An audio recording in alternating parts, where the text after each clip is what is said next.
Hello, welcome to another episode of Purple Insider. Matthew Coller here for a Tuesday morning left guard with former Minnesota Viking Jeremiah Sirles, and Searles on assignment at some bowl game or something that you're going to be traveling quite a bit as we go through this leading up to the Super Bowl. But how's it going, man?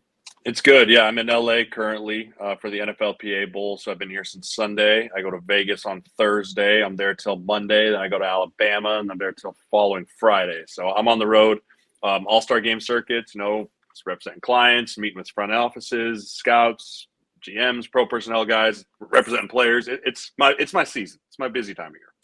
So this is year two of this whole machine that you're now part of? Correct. Yep. This is my second year as a certified guy. We got our first class last year and worked on our second class this year. That is very cool, man. Well, we will still make sure that we get the pods in through the Super Bowl, and I wish you the best of luck recruiting clients and doing what you do there. So let's talk a little bit of Vikings search/defensive coordinator firing, because we haven't spoken since. I guess I'm curious about your take on both. Now, for me, when it comes to trying to determine whether someone is a good candidate for a defensive coordinator, I think it's extremely tough. You could go like, well, they play this kind of system there, and maybe that's something you can figure out. But aside from that, it's hard to know whether someone will be competent at their job. But as far as the team moving on from Ed Donatel, looking for a new defensive coordinator, your take, other than saying like, yeah, obviously. Yeah, I think all of us knew that was coming at one point or another, after the year that they had. And, you're right, though. Trying to find a defense coordinator that you think will be the answer to all your prayers is not an easy thing to do in the NFL, because so much of, like, for example, the 49ers guy, everyone loves him. They're like, look at what a magician this guy is. It's like, have you seen the players he's playing with? Like, you might be able to put Ed Donatel in that defense and be pretty good. It's like it's so much of defense is about production from your players. So a lot of that goes through draft capital and how you build your team. So I think getting your defense coordinator who, again, is competent, has a proven track record of what he can do in the NFL, I think is really important. But it's going to be more about who you bring in to plug into that system, or who you retain, I guess, is another better question of what that defense is going to look like, not as much what scheme are we playing. So which side of the ball do you think has more control from a coordinator perspective of what ends up working or not working? Because I think that, historically we have seen some defensive minds have very long runs of being good. And Mike Zimmer was one of those. I mean, if you go back with Mike Zimmer to Cincinnati, I think it was 9 of 11 years from Cincinnati all the way through 2019 that his team was in the top 10 in points allowed. I mean, that's pretty darn hard to do, and I think says something about him. But you could also go through those rosters and find a lot of very good players.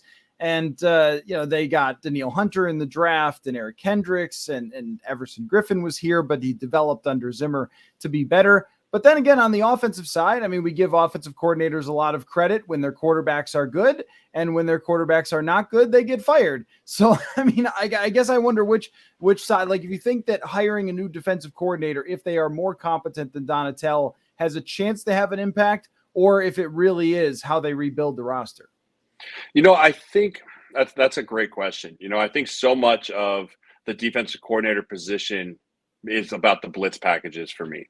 Like what can they do to try and slow down the Mahomes and the Allens of the world, and the Kirk Cousins even, right? Like, how do we disrupt?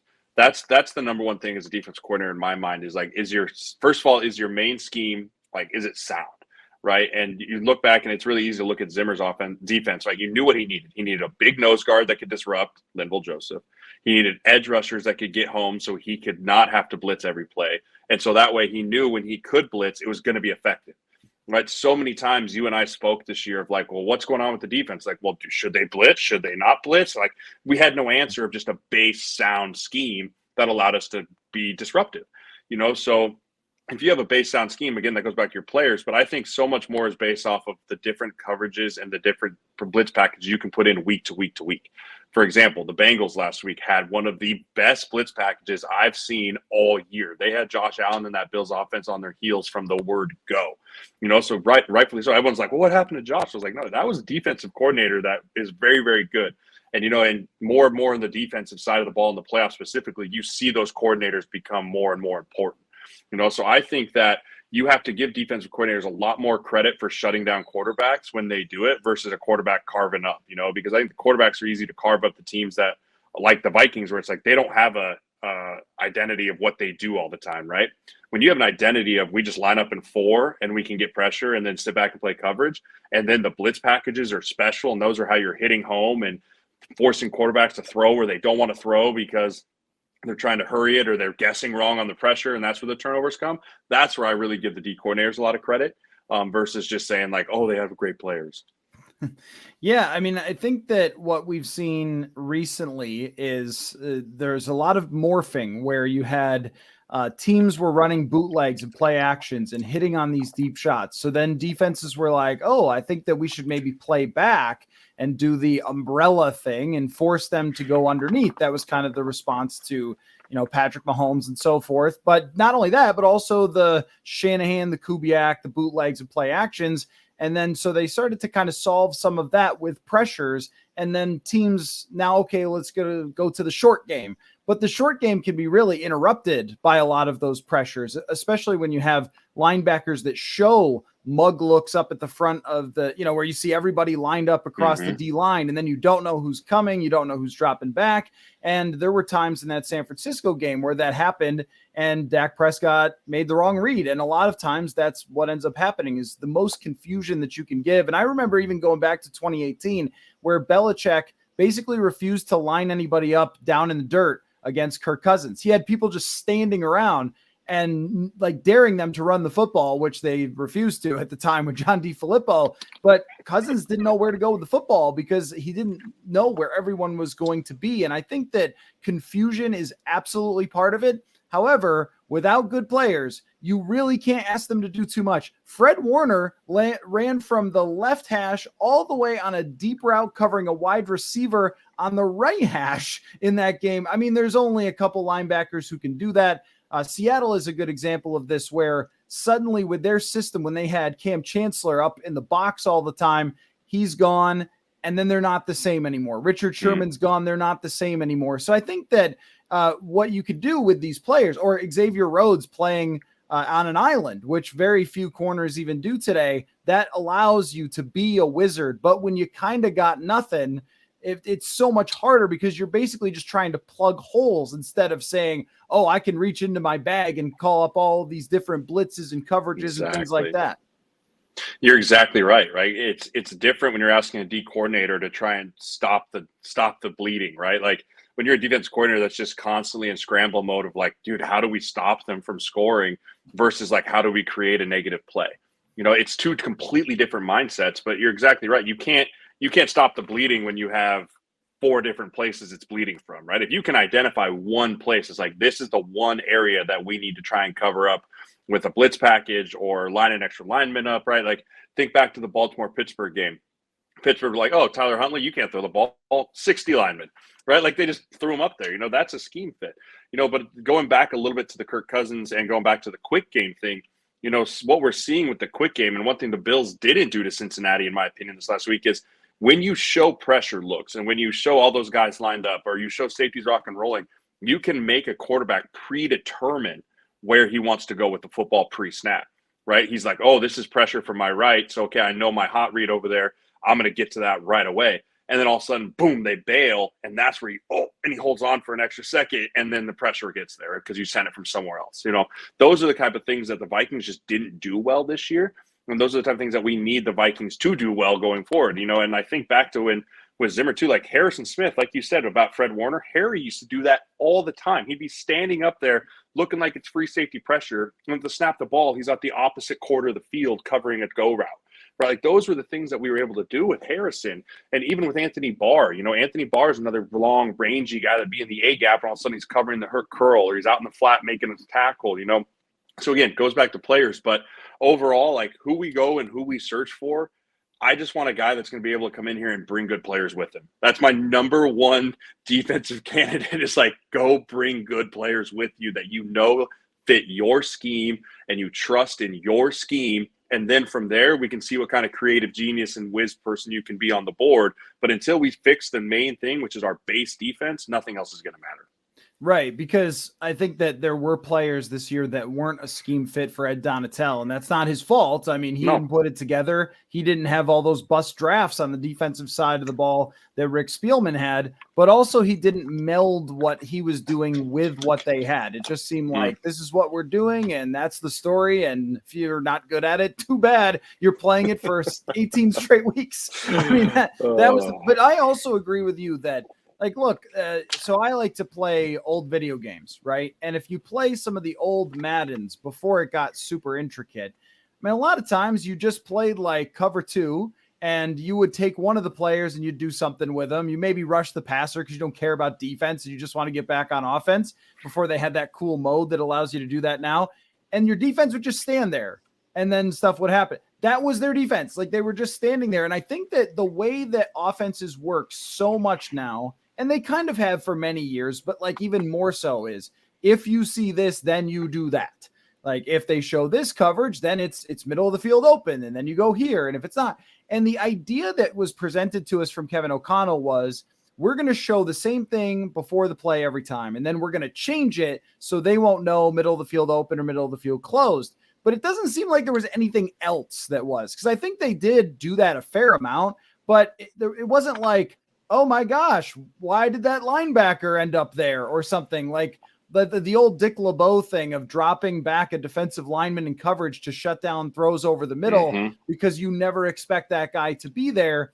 I mean, there just wasn't any time where it looked different from this is how they lined up, this is how they played. And by the end, everybody knew. Detroit crushed them on the second time. Green Bay crushed them in the second time. And then, of course, the Giants did as well. And then the Giants went to Philadelphia and could not move the football because they're not actually a very good team. So, I mean, what is your opinion, though? Because whoever they bring in has a lot of work to do on the roster, and there's not a lot to work with.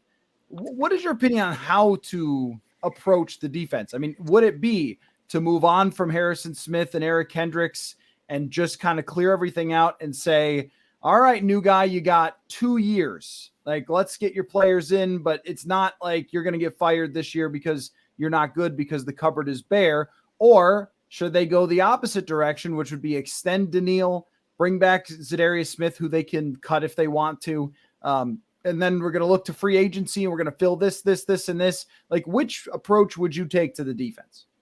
A lot of it depends on what approach the organization is taking towards next year. Like we talked about last week, right? Are we blowing it all up and saying, Kirk, we're not extending you. We got 1 more year on your deal. Do your thing. We're out. Or, hey, Kirk, we're trading you and we're going to have like some money, dead money, but whatever. Like, but if you take the approach of, like you said, let's start with the approach of, hey, Kirk, you got 1 more year. We're going to try and build this defense around because the offense is, besides the guard position, like the offense looks pretty good. Right, the offense looks pretty good. Let's see if we can plug some of these holes in the dam through free agency, through this guy's scheme fit. Let's extend Daniil. Let's extend Zadarius. And keep the core guys intact, but bring pieces in. I think that's probably where you start. Now, if you flip it the other side and you say we're shipping Cousins off to the Jets or the Raiders, and we're bringing this thing in, then blow it all up, start it all over. Keep maybe Daniil, probably let Zadarius walk. Maybe try and trade Harry. Try and get some capital out of those guys and then go draft heavy on the defensive side of the ball and try and find guys that can compete right away and make impacts right away. But again, the draft is always a roll of the dice. You just never know if you're going to get a guy that's going to just be an immediate impactor or a guy that's going to take a couple of years. And it's just such a defensive side of the ball is a little easier than offensive, I think. I think you can find guys on the defense side that are more ready to play and have more of a role-playing position, whether it's a pass rusher or a nickel corner, a dime corner, or a true outside backer, one of those things versus offensively.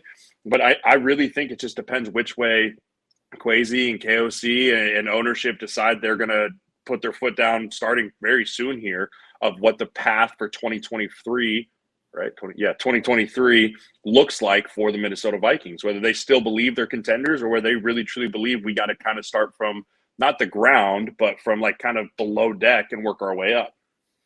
You want to play a game? You good? Can you play games? I love while you're games. On the road? You good? I can play games. Let's play games. Okay. Here's the game. I am going to try to convince you that they should rebuild it. And you should try to convince, or you will for the game, try to, whether you believe it or not, does not matter. You try to convince me that they should run it back and try to compete for the Super Bowl next year. So why do you get the easy job? You get the easy job. You can switch if you want. We can switch if you want. I like it. I like a good job. Okay. All right. I don't really care which side. I just picked a side. So why don't you go first and you try to convince me that they should bring back Cousins, just do the same thing that they usually do with reworking contracts, go to free agency, try to make some good signings. You know the deal. So go.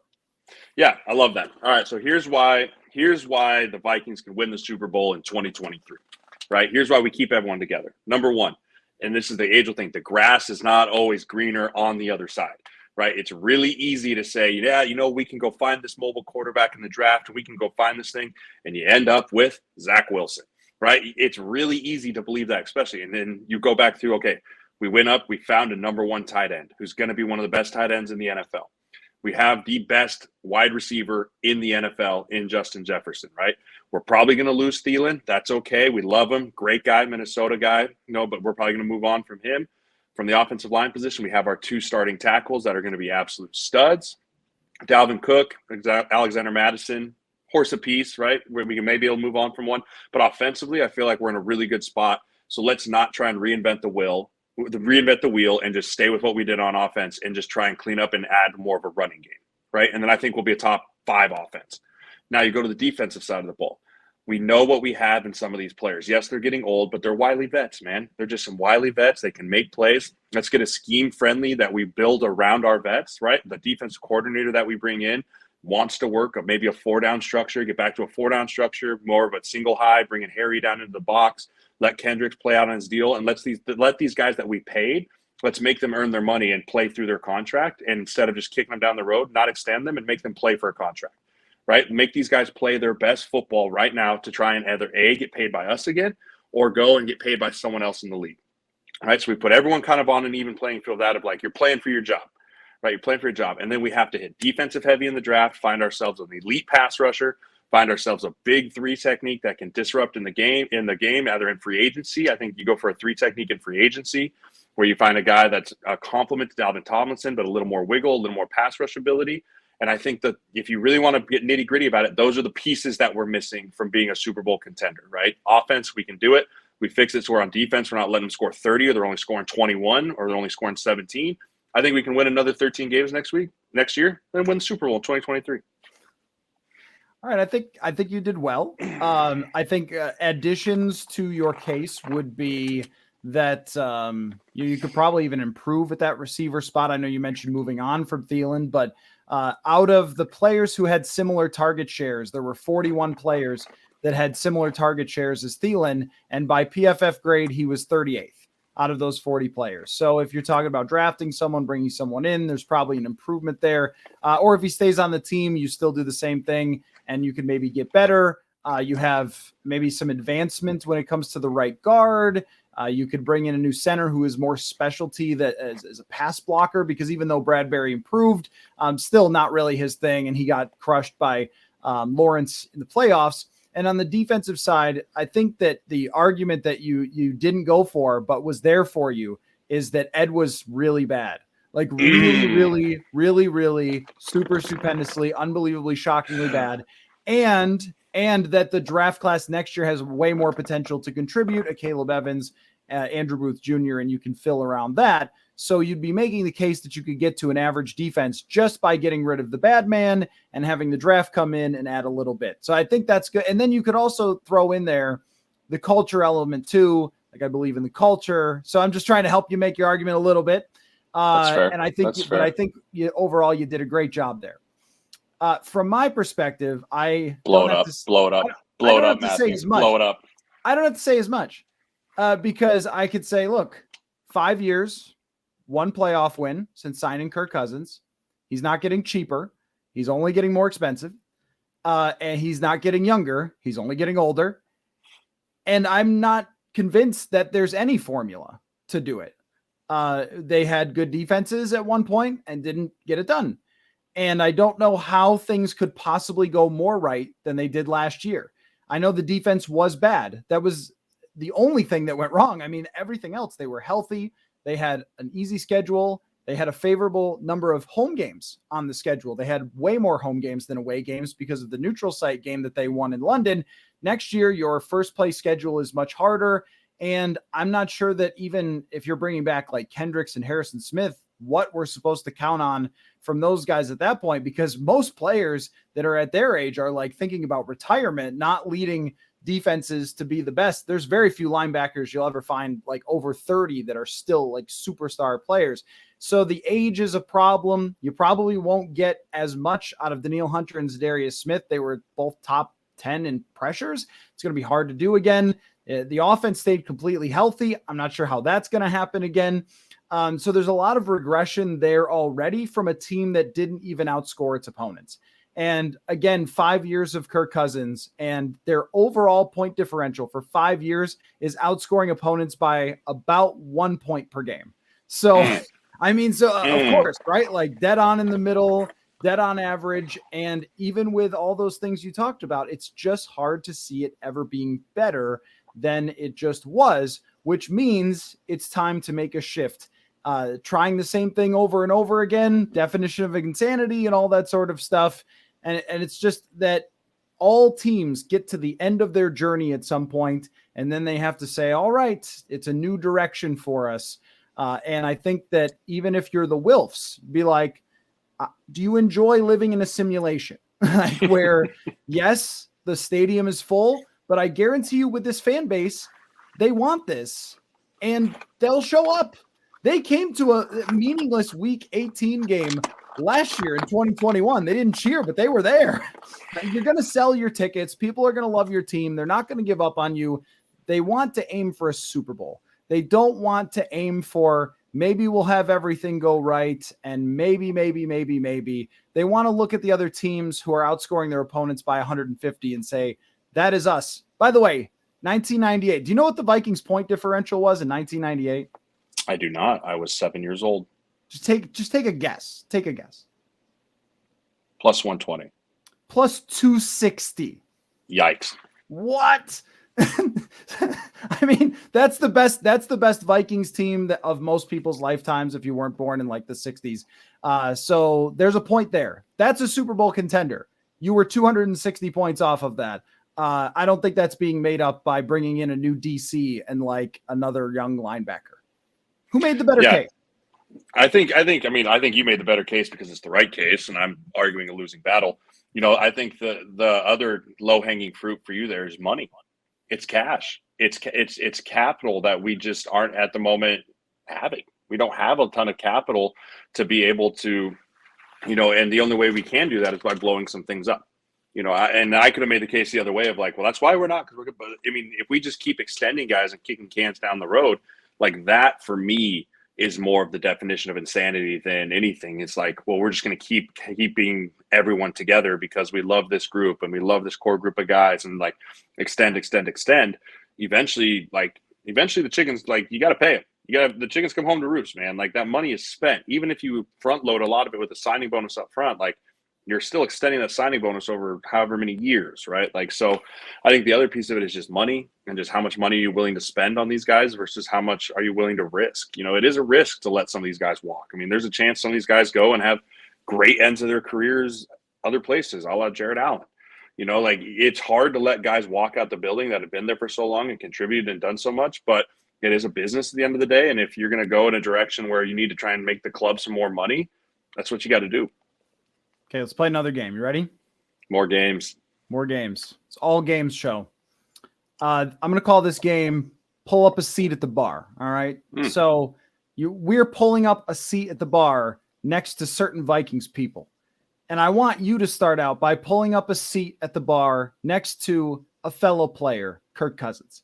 If you and him were, let's say, in Indy, just hanging out, it's 2 a.m, but the bars stay open all night there. They don't care if it's legal or not. And Kirk says, Big J, you're my guy. I heard your show. You're great on that show. You're a smart player. What do you think I should do? What do you think I should do? I'm not a lame duck quarterback. I don't want to be a lame duck quarterback. J Searles, JS. Well, what would you advise for me? Well, first I'd order an old fashioned, and I know Kirk would get a water. So if it's 2 a.m, I'm probably 4 or 5 old fashions deep at this point, and Kirk's just had to pee 4 times from all the water he's drank. But I think I asked Kirk, like, first thing I ask him is like, Kirk, how many more years do you want to play? Like, how many more years? Like, do you feel like you're going to be Tom Brady and you want to play till you're 45? Or are you looking at like, I'm entering the final contract of my career? Like, is that the mindset, right? Like, so much of what a player's mindset going into a contract is so much of what they want. Like, if Kirk still feels like I've got 7, 8 years left in me, then stick with the Vikings, man. Like, if that's what you want to do. But if I'm Kirk and I say, Kirk, you're looking to win now, right? You're looking to win now, like, and you've seen what this offense is, you've seen what you can do. Like, I think I walk in and I ask, I think, Kirk, you need to go ask KOC, you need to go ask those guys, like, what is your plan for this organization? How are we rebuilding? Are we going all in? Like, what are we doing? And if they say, no, we're going to add some pieces, we're going to rebuild this, then I say, trade me. I say, trade me. Let me go somewhere that drops me into a 2018 Vikings situation where they really feel like they have a built defense around, they've got young talent on the offense, and they feel like they're a quarterback away from winning a Super Bowl. And I think that that's a fair thing to say from Kirk's perspective, based off the fact that you can't say that about the Vikings. You can't say that the Vikings are a quarterback away from winning the Super Bowl. There's a lot of teams in the NFL right now that I really think you can. Jets come to mind, Raiders come to mind. There's certain teams out there, Miami, if Tua's not hurt, like, right? I mean, there's plenty of teams out there that I feel are built enough that they have the hard part figured out. Now it's finding the right trigger man. So I think if I pull up a seat next to the bar, I say, Kirk, if you want to play 3, 4 more years, tell them to trade me, put me in a situation, get some draft capital out of it as a Vikings team, and let me go do my thing with a team that's already kind of pre-built, because Kirk Cousins is not a rebuild quarterback. He's not at that point of his career to be the focal point of a rebuild of a team. He's a win-now quarterback. He's at that point where he can be inputted and he's smart enough and he can deal it with the right guys. So I think I say, hey, Kirk, if that's what you want, walk in there and tell McCarthy, say, hey, trade me.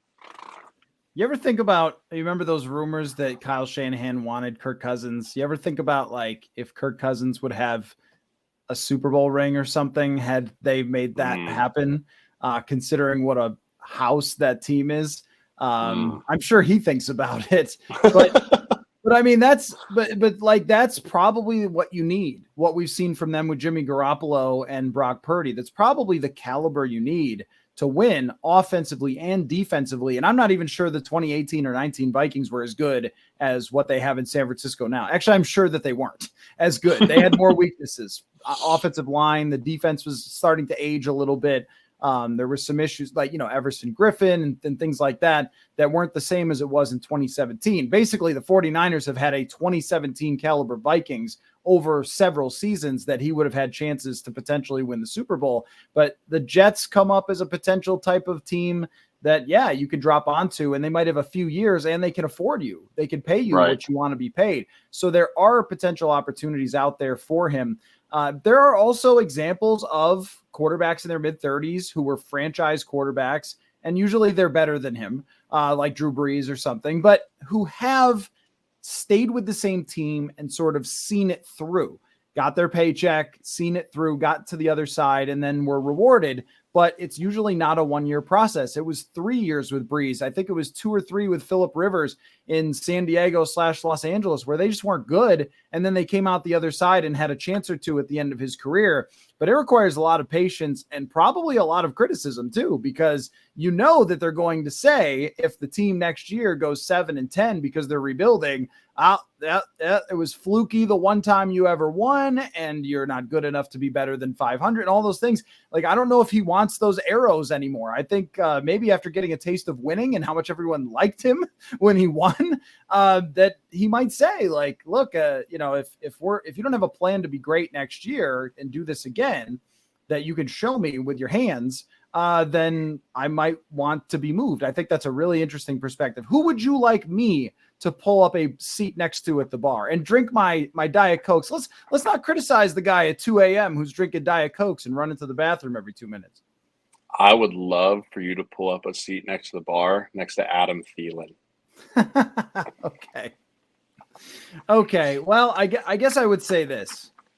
Oh man, I mean, there's something I want to say, but I don't because you have to understand. I have the utmost respect Absolutely. I for love Adam Thielen. Thielen, and have covered him for a long time, and was one of the first to write the "Did you know he went to Mankato in 2016 when he started to emerge?" So I have a great respect for him. I would say that maybe he should ask people in his circle to be careful about what they say on social media, because everyone will blow up everything you say. I would say that even if people are emotional, like, they have to be careful with what they put out there. But aside from that, I would say, Adam, it's been wonderful. And did you know you're from here? Detroit Lake. What a story.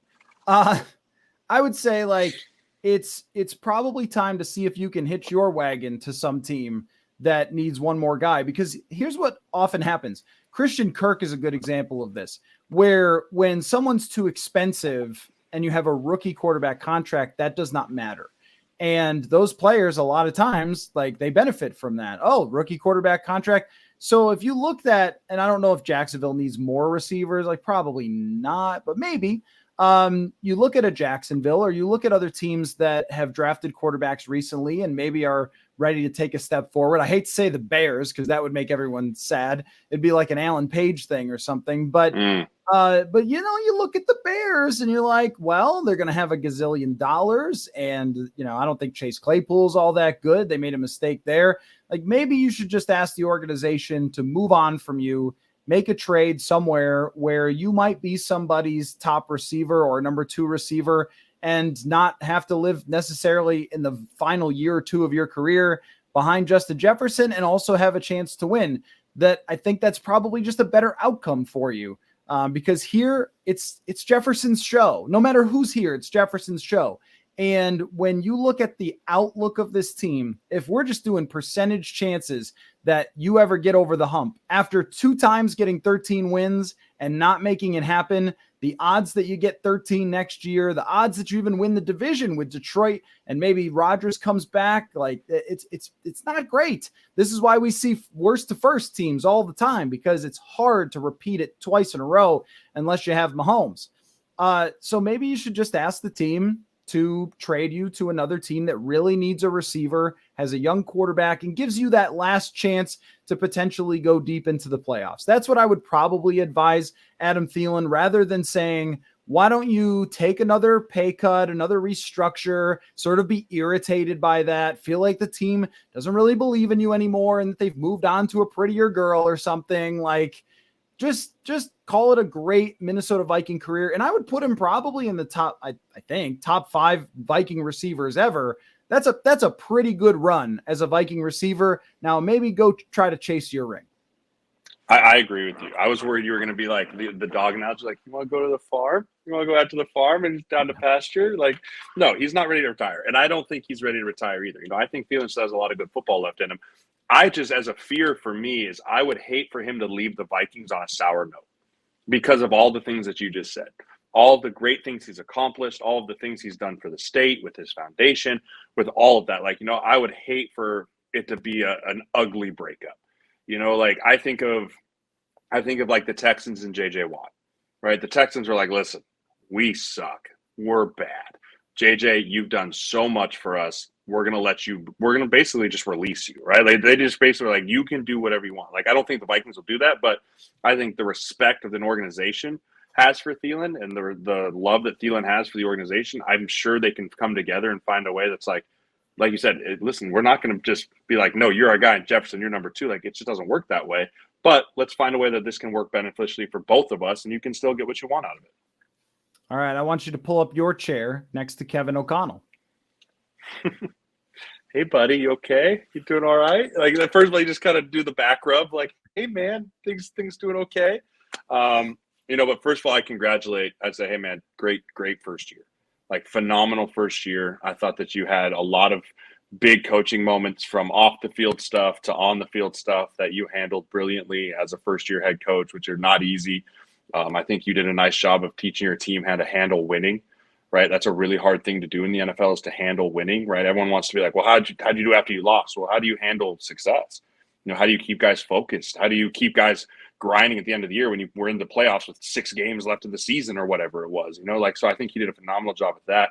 And then the second thing I think I'm going to ask him, like, so what's the plan? What is the plan for moving forward in 2023? Like, how in your mind does this work? Does it work from rebuild? Does it work from you think you're close? And then I'd want answers. I'd be grilling him more than advising him. I'd be like, hey, like, why do you think this? What do you think? Because I'd be so curious to hear him say why he feels they were close or why he feels they're far away, right? Because we don't see everything that happens in that building on a daily basis. We don't see the conversations that are had behind closed doors of coaches coming in, they're scratching their head going, how do we fix this? Or if there's coaches in there going like, well, we're this close away, we're that away, we're this away, and the NFL really is the difference between very little tiny things. So I'd be grilling him more on the lines of, hey, how are you going to fix this? Or what did you like about this? Or how do you feel about this player? And then as I was leaving and we're finishing our drinks and I'm picking up the bar tab, I'm going to be like, hey, I have a center for you to draft. And then I just slowly walk out. If only they had a 2nd round pick, which is where your guy is projected to go. I know. Hey, trades, man. You just take a break out of Spielman's book to start trading around. Well, they do love their trade back out of positions where you get potential star players, but that's a different discussion. I think what I would say to him would just be, it doesn't have to be a long rebuild. It doesn't mean that you have to lose all the games and get fired to take a longer approach.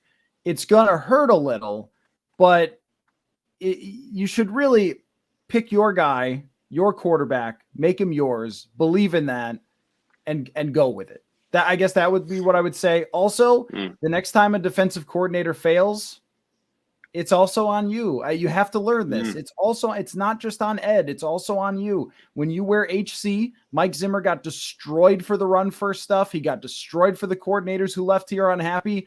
And that's going to happen to you too. So you have to understand that you're not just the offensive guy and it's someone else's problem. So, and I'm not saying he didn't do this, but if you go down the hall and you say, we need to make some serious changes, and your defensive coordinator says, no, I think our scheme is working, then you need to fire that man. And that's just how it works. Like sometimes you don't go full Zimmer because then everyone ends up not liking you. But sometimes you got to go a little Zimmer. You just have to be a little bit. It's a tough man's game. You got to be a little ruthless because otherwise you'll just get fired. And so, we've seen guys like Pat Shurmur or Les Frazier who were kind of on the nicer side and maybe just didn't have that like harshness. And O'Connell really only had that situation where he had to be that way with anyone. And I think if he would to go back, maybe he would say, maybe by like week 10, just make that change and have somebody else come in and try to run the defense to the end of the year. So I would say that, like, be prepared to be a little bit more ruthless and don't be afraid of having a season where things maybe have to step back and go forward long-term. And also don't be afraid to see a quarterback you like, pick them and go, because like Andy Reid, and of course I would tell this story to the ends of the earth too, if I also had this take, which I did about Patrick Mahomes, and I retweet myself every once in a while in 2018. But like Andy Reid said he was like on Patrick Mahomes for a couple years. That was his guy. That was who he wanted. Go get your guy. Go get your guy. How about this for that was kind of me telling O'Connell, like we're sitting on either side of him at that point. For sure. One more from me. Who do you want me to sit next to? Yeah, one more for you. You pulled up next to the bar with Patrick Peterson. Oh, Patrick Peterson. I would say I have to say, man, like of all the players I've been around that were veterans, Terrence Newman and Patrick Peterson are very similar. The only guys where I've just been kind of in awe of their intelligence, where, I mean, there's a lot of smart players, but their ability to communicate it to other people as well. And then Peterson with his ability physically, that was beyond probably what Terrence was at his age. But I would say first, you are the most deserving gold jacket person that I've been around. My gosh, the way that he played this year, the way that he carries himself, all those things, you're like, this is what a Hall of Famer should be. And it might be the only one I ever cover. I mean, there's only a couple, 250 guys in the Hall of Fame. I mean, you never know, right? So I would say Justin Jefferson might, but we're a long way from that. Like there have Right. been other receivers who have 5-year runs and then they have injuries or whatever. Odell So, Beckham. yeah, right. You would have never convinced me that he wouldn't make the Hall of Fame. Herman Moore back in the day for us olds, he dominated the league for like 3-4 years. And then that was kind of it. But I would say, hey, you are the definition of gold jacket, totally deserving. But Philadelphia did call you last year and you picked to come back here. And I'd love to cover you for another year because I can learn a lot from you about football. But I would say it's probably time to go chase one more championship. Real quick though, because I know you gotta run. I think that one's pretty easy, right? Like, don't come back here. Go chase a championship. I want to hear just like 1 minute of you to Kwesi Adofo-Mensah. Draft O-lineman, dude. Draft him. I think that, and don't be afraid to draft him high. I think you see the final 4 teams. Look at the final 4 teams and tell me what the strength of all 4 of those teams are. They're their fronts, both sides of the ball, offensive and defensive sides of the ball. And if you want to say, and you want to tell Kevin O'Connell, hey, go get your guy, protect him. Protect your guy, right? Protect your guy. Draft O-lineman. Find an O-lineman that you love and draft him high. And then my second thing I'm going to tell him is like, hey, man, at the end of the day, kind of like you said for Head Ball Club for KOC, like, this is your team. You make final say on the players that are on your team. So if you like a guy, keep him and buy in and go all in and tell everyone why you kept him and what you believe. If you don't like a guy, I was talking with the general manager this week for one of the Canadian clubs, and he said, when I got in there, my first regret when I was there my first year is I didn't cut more guys. Like he was like, we were in a rebuild and I should have cut more guys, and so it's like, if you have what your vision is, don't be afraid to like you said, put your foot down and execute it, because at the end of the day, you will be judged by the players that are on your team. You'll be judged by the players that you bring in. You'll be judged by the players that you develop. So like, if you have a plan, don't waver from the plan, stick to the plan from the word go. And then also my last thing that I would tell him is, stop kicking the can down the road and let's get back to dead even on our salary cap before we start trying to figure anything out. Like, let's not just keep playing this game of we'll figure it out from the salary cap side, and let's find a way to get this team back to net zero of salary cap, which I mean, I know that's not incredibly like entirely impossible, but like, you just have to find a way to not be so far in dead money that we can really look to see what your vision is, and you can't use that as an excuse anymore.